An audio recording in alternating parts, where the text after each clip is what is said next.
Xəbər verildiyi kimi Azərbaycan və Ermənistan arasında dövlət sərhəddinin delimitasiyası üzrə komissiyaların növbəti görüşü keçirilib.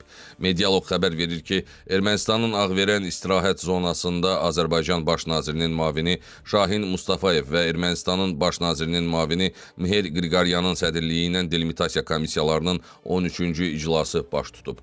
Görüşdə tərəflər sərhədin delimitasiyası və sərhəd təhlükəsizliyi məsələləri ətrafında müzakirələri davam etdiriblər.